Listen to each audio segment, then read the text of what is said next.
I'm back on the quest for sourdough. And how I ended up here? It all started 1 week ago.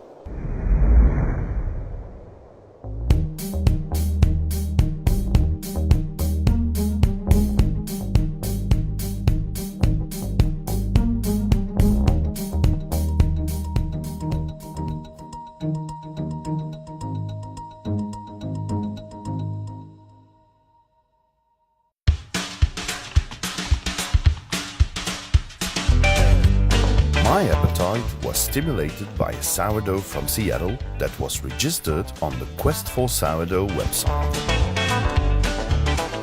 Seattle is a cool, trendy city on the west coast of the USA. When I told the owner I was coming to visit him, I found out we actually had to go to Bainbridge Island. This is a 30-minute ferry trip from the city. The reason I noticed this particular sourdough was that it comes from a pizzeria, and not just any pizzeria, but an award-winning one. Well, hello there. Hello, welcome. Finally. Hello, Will. Year overdue. Pleased to meet you. You as well. Thank you very much for having me here.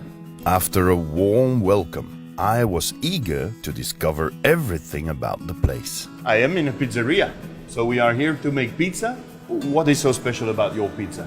My pizza won Best Pizza United States, non-traditional style, and my manager won traditional style, second place, making us the top-rated pizzeria in the United States.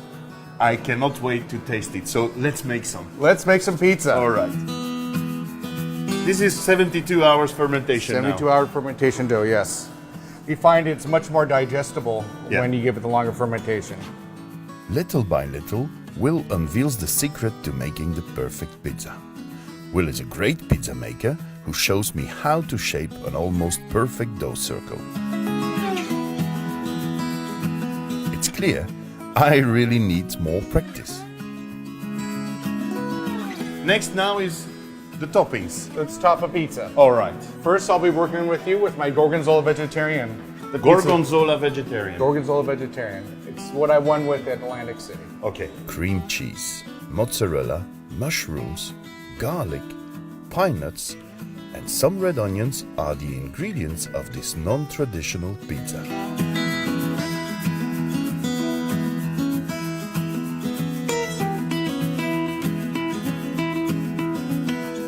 I found if you bake feta, it really dries it out. So if you put it on afterwards and use the heat to melt it, a nice smooth consistency. And the beauty is you can see in the crust there, and the rise out of it.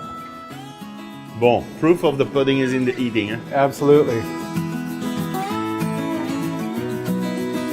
Has the short bite, the fluffiness of the texture, the waxy, and on top of it, the flavor is great. So, what's your secret? It's my starter. It's the starter. Absolutely. Well, I would like to see that starter. Let me grab some for you. What's so special about this sourdough? Well, the beauty of this sourdough is it's been alive and active with my family for over 35 years. But it really originated much further back and much older, from when the West Coast was inundated with pioneers who were looking for gold. Well, I'm convinced that this sourdough deserves undeniably a place in our sourdough library, and I'm honored that you are willing to share him with us. That's interesting. The origin of Will's fantastic sourdough goes back to the end of the 19th century, which means it played an important role during the Klondike gold rush.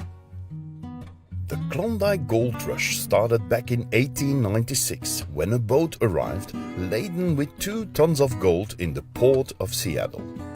As the city was living through an economic crisis, this event created a real buzz that would quickly spread all over the world.